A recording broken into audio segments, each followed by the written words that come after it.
Hello everyone, আসসালামু আলাইকুম। আশা করছি আপনারা সবাই অনেক ভালো আছেন। আমরাও সবাই আলহামদুলিল্লাহ ভালো আছি। আরও একটি নতুন ভিডিও দেখার জন্য আপনাদের সবাইকে ওয়েলকাম জানাচ্ছি। তো আজকের ভিডিওটা দুপুর থেকে শুরু করে দিয়েছি। দুপুরে রান্নাবান্না শুরু হয়ে গিয়েছে। আজকে একদম আমার শাশুড়ির মতো করে মজা করে শাক ভাজি করা হবে, ইলিশের শাক। এরপরে হচ্ছে মাছ ভিজিয়ে দিলাম, মাছ রান্না করব। এরপরে হচ্ছে আমার ফ্রিজে প্রচুর পরিমাণে বরফ জমেছে, সেই সাথে হচ্ছে ফ্রিজের অনেকটা খাবার দাবার আমার শেষ হয়ে গিয়েছে, মানে বাজার করার সময় হয়ে গিয়েছে। তাই ভাবলাম যে ফ্রিজটা একটু পরিষ্কার করি। তো লাকি যেহেতু শাক কাটাকাটি করছে, ওটা তো একটু টাইম লাগবে। তো এ ফাঁকে হচ্ছে আমি ফ্রিজটা পরিষ্কার করে নিব। এখানে হচ্ছে অলরেডি আমি মাছ, তারপর হচ্ছে গলদা চিংড়ি, এগুলো তো বরফের মধ্যেই ছিল। আমি যে হাতিয়া থেকে এই গলদা চিংড়িগুলো এনেছি, আমি তো ভুলেই গিয়েছি, এগুলোর কথা আমার মনেই ছিল না। তো অনেক সময় দেখা যায় কি, আমরা যখন ফ্রিজ পরিষ্কার করি তখন এইরকম অনেক কিছুই বের হয় যেটা আমাদের নলেজেই থাকে না, আমরা জানিই না যে এখানে এত কিছু ছিল। বটি দেখে একদমই ভয় পাবেন না, কারণ কোনো প্রকারের খুন্তি তারপরে ছুরি দিয়ে কাজ হচ্ছে না বরফগুলো ছাড়ানোর ক্ষেত্রে, যার কারণে আমি বটি নিয়েছি। বটি দিয়ে কিন্তু ভালোই ছাড়ানো যাচ্ছে। এতক্ষণ আমি অনেক কষ্ট করেছি, হাতটা সব বরফে হয়ে গিয়েছে। ছুরি দিয়ে খুন্তি দিয়ে ট্রাই করেছি, তবে উঠছে না খুব একটা বেশি, বরফগুলো একদম শক্ত হয়ে আছে। তো বটি দিয়ে যখনই আমি করছি একদম ইজিলি সব কিছু চলে এসেছে, আর বরফও কিন্তু ছাড়ানো হয়ে যাচ্ছে। একদম বড় বড় বরফের টুকরা হয়ে গিয়েছে। এটার কারণ হচ্ছে মাঝখান দিয়ে হচ্ছে প্রায় বাতাস হয়েছিল। বাতাস হওয়ার পরে আমাদের হচ্ছে কয়েক ঘন্টা কারেন্ট ছিল না। কয়েক ঘন্টা কারেন্ট না থাকার কারণে উপর থেকে যে বরফগুলো ছিল, এগুলো বরফগুলো গলে নিচে পানি জমে, ওটা আবার যখন কারেন্ট আসছে তখন আবার ওটা বরফ হয়ে গিয়েছে। এটা এত যে কাহিনী হয়ে গিয়েছে ফ্রিজের ভিতরে, সেটা একদম ধারণাই ছিল না। যার কারণে যখনই দেখছি যে মানে পুরা মানে অনেক রান্নার সব কিছু নিচে পড়ে গিয়েছে, উপর থেকে বরফ জমে, নিচেটা আবার বরফ জমে গিয়েছে। তো বরফ টরফ সব তুললাম উপর থেকে, মাঝখানে থাকেরও জিনিসপত্র যা ছিল ওগুলো সবই বের করে নিয়েছি। উপরেরটা বের করতে হবে না, উপরে তেমন বরফ জমেনি, কারণ উপরেগুলো তো সব নিচেই পড়ে গিয়েছিল। তো এখন হচ্ছে একটা ভিজা মানে দিয়ে কাপড় দিয়ে এখন প্রথমে হচ্ছে ময়লা পানিটা আমি পরিষ্কার করে নিব, দেন হচ্ছে আবার ভালোভাবে পরিষ্কার করে নিব। পুরা ফ্রিজ হচ্ছে আমি একদম ভালোভাবে ক্লিন করে নিয়েছি। তারপরে এখন হচ্ছে রান্নাটা করে নেব। ফার্স্টে হচ্ছে আমি শাক ভাজিটা করে নেব। এখানে হচ্ছে আমি বেশি করে পেঁয়াজ আর হচ্ছে রসুন দিয়েছি, কাঁচামরিচ দিয়েছি, আর ওপাশে হচ্ছে মাছ ফ্রাই করা হচ্ছে। এখানে হচ্ছে মাছের মাথা, রুই মাছ আরও কয়েকটা টাইপের ছিল, ওগুলো আমি রান্না করে ফেলবো, কারণ এগুলো শেষ করে দেন আমার বাজার করতে হবে, যেহেতু এখন পুরোটা ফ্রিজ খালি। এরপরে এদিকে হচ্ছে আমার শাক ভাজিটা হয়ে গিয়েছে। এই শাক ভাজিটা দিয়ে গরম ভাতের সাথে খেতে কি যে মজা লাগে, আপনার বাসায় একবার হলে ট্রাই করবেন। ইলিশের শাক ভাজিটা অনেক মজা। 10টা টাকা শুধু আটি এখানে পাওয়া যায়, কিন্তু 10 টাকা হলেও এটা আমরা যেটা করি, আমরা হচ্ছে এটা দুইভাবে ভাগ করে রান্না করি। দুপুরবেলা ভাতের জন্য হলে পোড়াটা রান্না করে ফেলি, এরপর রমজানের সময় আমরা মানে একটা এনে দুইবার করে আমরা ভেজে তারপর সন্ধ্যার সময় ইফতারের সময় আমরা খেয়েছিলাম। অনেক বেশি মজা লাগে, এমনিতে খেতেও মজা লাগে, এরপরে হচ্ছে আবার হচ্ছে ভাতের সাথে খেতেও কিন্তু মাশাল্লাহ অনেক বেশি মজা লাগে। এরপরে হচ্ছে আমি মাছগুলাকে একটু ভালোভাবে হচ্ছে ফ্রাই করে নিচ্ছি। ফ্রাই করে তারপরে হচ্ছে কিছু মাছ হচ্ছে আমি ভুনা করব, আর যেগুলো মাথা, বড় মাছের মাথা, এগুলো দিয়ে হচ্ছে আমি পাতলা করে আলু দিয়ে টমেটো দিয়ে ভুনা করব। তো এটাই থাকবে আমাদের দুপুরের খাবার। যেহেতু অন্য কাজ হয়েছে সে কারণে আর তেমন কোনো করব না।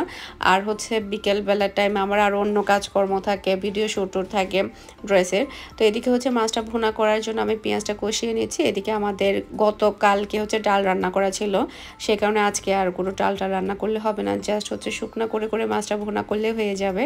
তো মাছটা ভুনা করার জন্য এখানে আমার মশলাটা কষানো হয়ে গিয়েছে। তারপরে হচ্ছে ভাজা মাছটা দিয়ে দিব। মাছ রান্না করতে আবার বেশি ঝামেলা লাগে না, মানে দেখা যায় কি মাছগুলো যদি পরিষ্কার থাকে, এরপরে যদি ফ্রাই করে ভুনা করে ফেলা হয়, তখন দেখা যায় কি একদম মানে 20 থেকে 30 মিনিটের মধ্যে কিন্তু একটা রান্না হয়ে যায়। রান্না করতে এমনিতেও আসলে বেশি টাইম লাগে না যদি সব কিছু রেডি থাকে। রেডি করতে গেলেও দেখা যায় কি 1 ঘন্টা তো সময় লাগে, সব মিলায় কিন্তু 2 ঘন্টা 1.5 ঘন্টার মধ্যে কিন্তু আরামসে 3-4 আইটেমের কিন্তু রান্না করা যায়। তো এখানে যেগুলো মাথা সেগুলো দিয়ে হচ্ছে আমি আলু দিয়ে রান্না করব, পাতলা করে মানে কয়েকটা আলু দিয়ে তারপর রান্না করব। তো রুই মাছ ভুনা কিন্তু আমার কাছে বেশ ভালোই লাগে, ফ্রাই করে যখন ভুনা করা হয়। তারপরে হচ্ছে আলু দিয়ে রান্না করলেও ভালো লাগে। তো কয়েকদিন ধরে আমি শাড়ি কেনার পর থেকে নরিন এত বেশি জ্ঞান জ্ঞান করতেছে, মানে পাগল বানাই ফেলতেছে যে প্রোগ্রামে ও শাড়ি পরবে। তো কিসের প্রোগ্রাম আপনারা অনেকে অনেক কিছুই চিন্তা করছেন, এটা সারপ্রাইজ হিসাবে থাকবে আপনাদের জন্য। তো নরিন বলছে যে যত টাকায় হোক না কেন ওর নাকি ঈদের বকশিস আছে হাতে, তো ঈদের বকশিসের গরমে ও শাড়ি কিনে ফেলবে। সেই কারণে হচ্ছে ওর জন্য শাড়ি কিনতে চলে আসলাম। তো এই শাড়ি কিনতে আসার পরে যেটা হয়েছে কি, মানে কোনো শাড়ি তার পছন্দ হয় না। আমি যদি বলি যে এটা নে ওটা নে, ও বলে যে না তুমি আমাকে কোনো একটা নিয়ে ধরাই দিয়ে বাসায় চলে যেতে চাচ্ছ, এই ধরনের উল্টাপাল্টা কথাবার্তা বলে। তো এখানে কিন্তু আমাদের যেগুলো আসলে ভালো লাগছে সেগুলার প্রাইস হচ্ছে 8,000, 9,000, 10,000, 10,000 প্লাস এই ধরনের। তো যেহেতু ছোট মানুষ, আরও শাড়ি দিয়ে কী করবে, আমরা ওকে অনেক বুঝিয়েছি, এমনকি ফুফি অবধি ওকে অনেক বুঝিয়েছে যে 3 পিস পরার জন্য, শাড়ি না পরার জন্য। কারণ ও এখন একটা শাড়ি কিনবে, ব্লাউজ কিনবে, শাড়ির পিছনে কত টাকা খরচ করবে, তো পুরাটাই কিন্তু একদম বরবাদ। এটা দেখা যাবে কি আর তেমন একটা ইউজও হবে না। তারপরও নাছোড়বান্দা ও শাড়ি নিবেই নিবে। এই কালারটা অনেক বেশি ভালো লেগেছে। তো আমরা সবাই চিন্তা করেছি যে মানে একদমই হালকা সফট কালারের শাড়ি পরবে সবাই। তো যার কারণে ও একদম মানে খুবই এক্সাইটেড হয়ে গিয়েছে শাড়ি পরার জন্য। ও কিন্তু কোনো সময় শাড়ি পরেনি, ওকে জানি না শাড়ি পরলে কেমন লাগবে, যেহেতু ও একদমই ছোট। তো দেখা যাক। এই শাড়িটা আমার কাছে অনেক ভালো লেগেছে, সি গ্রিনের মধ্যে। আর হচ্ছে কাঁচাটা দেখতে পাচ্ছেন, এটার প্রাইস ছিল হচ্ছে 6,000 কি 7,000 ম্যাপি। কাঁচাটা অনেক বেশি সুন্দর ছিল, তবে এটাও সে পছন্দ করছে না। আমি জানি না ও মনের ভিতরে কোন একটা শাড়ি এঁকে রেখেছে, যার কারণে ও শাড়ি পছন্দ করতে পারছে না। আজকে শাড়ি কিনতে এসে ও অনেক বেশি কষ্ট দিয়েছে, এটা দেখালেও হয় না, ওটা দেখালেও হয় না। তো এই শাড়িটা আমি ধরছি যে ওকে দেখাচ্ছি যে দেখ কি সুন্দর লাগতেছে। ও বলে যে না এই কালারটা নাকি ওকে মানাবে না, এই কালারটা ওর সাথে যাবে না। এরপরে স্টোনের এই মানে জর্জেটের এই শাড়িগুলো কিন্তু এখন অনেক বেশি রানিং, এখন অনেক বেশি চলছে। ওকে আমি এটাও দেখিয়েছি ব্ল্যাকের মধ্যে, ওকে আবার ব্ল্যাক কালার অনেক বেশি ভালো মানায়। তো এটা ও প্রথমে একটু করে সামান্য একটু পছন্দ করেছে, পরে বলে যে না না না এটা হবে না হবে না, আমাকে আরও দেখাও আরও দেখাও, এরকম অবস্থা। তো এরকম হলে আসলে পুরা সব দোকান ঘুরলেও কিন্তু শাড়ি কিনা যাবে না আজকে। ও মনের ভিতরে শাড়ি একটা এঁকে রেখে দিয়েছে, সেই অনুযায়ী কিন্তু হচ্ছে না। তো এই শাড়িগুলো কিন্তু দেখা যায় কি একদম মানে সফটের মধ্যে ঝরঝেটের উপরে স্টোনের ওয়ার্ক করা, এগুলো কিন্তু ইয়াংরা পরলে অনেক বেশি ভালো লাগে। এরপরে হচ্ছে ব্ল্যাকের মধ্যে একটা কাতান শাড়ি দেখিয়েছে, ব্ল্যাক জর্জেটের উপরে কাতান, মানে জর্জেট কাতান আর কি। এই শাড়িটা আমার কাছে এত ভালো লেগেছে, আমি যদি শাড়ি কিনে না ফেলতাম তাহলে আমি এই শাড়িটাই কিনতাম। আমার কাছে অনেক বেশি ভালো লেগেছে, যখন এভাবে দেখছি তখন বেশি ভালো লেগেছে। এরপরে চিন্তা করলাম যে একটু গায়ে দিয়ে দেখি তখন কেমন লাগে দেখি। এটার হচ্ছে একদম মানে সফটের মধ্যে ঝরঝটের উপরে কাতান আর কি। তারপর ব্লাউজ পিস আছে, ব্লাউজ পিসটাও কিন্তু অনেক বেশি সুন্দর। তো এটা দেখানোর পরেও বলছে না না না এটা হবে না, এটা হচ্ছে তোমাদের এই যে তোমাদেরকে ভালো লাগবে, আমাকে ভালো লাগবে না। তো শাড়িটা আসলে অনেক বেশি সফটের মধ্যে ছিল, আমি বারবার ওকে বলছিলাম যে তুমি একটু গায়ে দিয়ে দেখো তোমাকে কেমন লাগে। আসলে পিওর ব্ল্যাকের মধ্যে গোল্ডেন কালারের এটা কাতানিয়া ছিল, মানে তারপরে হচ্ছে অনেক গর্জিয়াসের মধ্যে লাগছিল। তারপর ওকে অনেক বলার পরেও একটু গায়ে দিয়ে দেখছে যে ওকে কেমন লাগে। তারপরে হচ্ছে আমার কাছে তো ওকে ভালোই লেগেছে, তবে বলছে না আমার এজের সাথে এই শাড়িটা যাবে না। তারপরে হচ্ছে আমি বললাম যে আচ্ছা ঠিক আছে তাহলে এটা তাহলে রেখে দাও। আর মানে গোল্ডেনটা ওর নাকি অত বেশি ভালো লাগছে না। পরবর্তীতে হচ্ছে আমি একটু ধরে দেখলাম, তো আমি ধরে দেখার পরে বুঝতে পারলাম যে মানে আসলে শাড়িটা এমনিতে যতটা সুন্দর লাগছে গায়ে দেওয়ার পরে অত বেশি আহামরি আসলে ভালো লাগছে না, পরে ওটা আমি বাদ করে দিয়েছি। এরপরে হচ্ছে আমরা আরও শাড়ি দেখাতে বলছিলাম, এখান থেকে হচ্ছে এই শাড়ির কালারটা মানে খুব একটা বেশি ভালো লাগেনি, তবে মানে ওদের জন্য যেরকম চাচ্ছিলাম মানে ওরকমটার মধ্যে হয়েছে, তবে এই কালারটা নাকি ওকে মানায় না, ওকে তেমন একটা সুন্দর লাগে না। তো এই শাড়িটাও ওকে বারবার বলছিলাম যে একটু গায়ে দিয়ে দেখো, অনেক সময় দেখা যায় কি শাড়ি সুন্দর লাগে গায়ে দেওয়ার পরে অত বেশি ভালো লাগে না, আবার অনেক সময় গায়ে দেওয়ার পরে সুন্দর লাগে। এই শাড়িটা আপনারাই বলেন কত সুন্দর একটা শাড়ি, কালারটাও কিন্তু অনেক সুন্দর। তবে ওকে নাকি এই কালারটা মোটেও ভালো লাগে না, ওটাও নিবে না। পরে আমি বললাম যে আচ্ছা ঠিক আছে, এবার আমরা কাতানের মধ্যে দেখি বা কাঞ্জিবরণের মধ্যে দেখি। ওগুলা দেখতে আসলাম। ওগুলার মধ্যে হচ্ছে এখানের মধ্যে একদমই রিজনেবল প্রাইসের মধ্যে, এগুলো খুব একটা বেশি প্রাইস ছিল না, এগুলো হচ্ছে 1700-1800 এর ধরনের প্রাইস ছিল। এগুলাও নাকি সে দেখবে না, ও বলছে তুমি কি চাচ্ছ, কোনো রকম একটা আমাকে হাতে ধরিয়ে দিয়েই তুমি এখান থেকে চলে যেতে চাচ্ছ। ও এরকমটা বলছে, যার কারণে আমি চিন্তা করেছি যে ও যে কি শাড়ি নিবে না নিবে আমি আর কিন্তু পছন্দ করব না, ও যেমন ইচ্ছে তেমনই নিবে। এখানে কিন্তু প্রচুর পরিমাণে কাতানের শাড়ি ছিল, সুন্দর সুন্দর শাড়ি ছিল, ভালো রেঞ্জেরও শাড়ি ছিল, একটু কমের মধ্যেও কিন্তু দেখতে অনেক বেশি এক্সক্লুসিভ শাড়ি ছিল। তবে এইবারে মানে আমরা প্রায় 3-4টা-5টা দোকান ঘুরেছি শাড়ির জন্য, কোনোভাবে কিন্তু শাড়ি পছন্দ করতে পারছি না। দেখা যাক অবশেষে নরিন শাড়ি পছন্দ করতে পারে কিনা। কি এমন প্রোগ্রাম যার জন্য একদম ওকেই শাড়ি কিনতে হবে, আমার মাথায় কাজ করছে না, এত টাকা খরচ করার দরকার কি। আমি হলে তো আমার বকশিসের টাকাগুলো আমি জমিয়ে রাখতাম, ওর জায়গায় যদি হতাম কারো কাছ থেকে একটা শাড়ি নিয়ে পরে ফেলতাম, টাকাগুলো বেঁচে যাইতো। এরপরে হচ্ছে আমরা আরেকটা দোকানে চলে এসেছি, বড় দোকানে। আমরা তো আসলে ছোট ছোট কোনো দোকানে যাইনি, আমরা বড় বড় দোকানেই গিয়েছি, কারণ যাতে আমরা ভালো ভালো কালেকশনগুলো দেখি। এখানে শাড়িগুলা সুন্দর ছিল, তবে এগুলো একটু আগের, এগুলো অনেক দিন ধরে রানিং, এই ধরনের শাড়িগুলো একটু জরি কাজের উপরে অনেক দিন ধরে চলছে। তবে প্রাইসও কিন্তু এই দোকানে কম না, এই দোকানের প্রাইসটা একটু বেশি বলছে, মানে শাড়ির তুলনায় কিন্তু ওরা প্রাইসটা অনেক বেশি হাইতে বলছে। এগুলা কিন্তু নর্মালি হচ্ছে 3-4-এর মধ্যে, তবে ওরা বলছে এগুলো 6-7 এই ধরনের প্রাইস আর কি। ওই যে বলে না, মানে সারাদিন আপনাদের দোকান মানে রয়ে গেলাম, দরদাম করলাম, দেন এটা দেন ওটা দেন, 200 টাকা কম দেন, 100 টাকা কম দেন, এরকম আর কি। আমার কাছে আবার ফিক্সড একটা বলে দিলে ওটাই ভালো লাগে। এরপরে বটন গ্রিন কালারের যে শাড়িটা ছিল, এটার কালারটা দুর্দান্ত ছিল।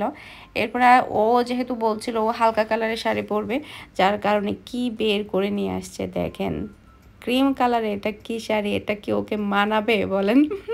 তো যাই হোক, এবারে শাড়ি কিনতে এসে কিন্তু প্রচুর পরিমাণের অভিজ্ঞতা হয়েছে। তারপরে হচ্ছে অনেক অনেক শাড়িও দেখা হয়েছে, সেই সাথে হচ্ছে এসব শাড়ির সাথে আবার হচ্ছে কসমেটিকও কিন্তু মিলাতে হবে। তো এরপরে হচ্ছে আমরা এখান থেকে বের হয়ে গিয়েছি, এখানকার কোনো শাড়ি আমাদের পছন্দ হচ্ছে না। পরে হচ্ছে আমরা একটা জুয়েলারি দোকানে ঢুকেছি। তো আমার শাড়ির সাথে এই চুড়িগুলো মনে হচ্ছে ভালো লাগবে, তবে এই কালারটা দেখছি যে হালকা একটু পার্পল, তবে আমার শাড়িটা হচ্ছে মানে হালকা বেবি পিঙ্ক কালার। তারপরেও আমি দেখছিলাম ভালো লাগে কিনা, তবে এগুলো অত বেশি কোয়ালিটিফুল না, খুবই হালকা, দেখা যাবে খুব তাড়াতাড়ি পাথর টাথর সব পড়ে যাবে। তবে চুড়িগুলো না অনেক বেশি সুন্দর ছিল। তো আমি দেখতে গিয়ে দেখলাম যে অলরেডি 2-3টা পাথর পড়েও গেছে। তো ওরা বলছে যে এটা চেঞ্জ করে দিবে।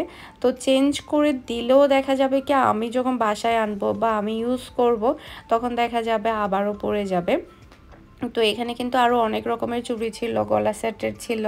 ওরা বলছে ওদের কাছে নাকি ভিতরে আরও মানে ডায়মন্ড কাটের আছে, ওগুলার প্রাইসটা একটু মানে বেশি হলেও কিন্তু ওগুলো একটু টেকসই হয়।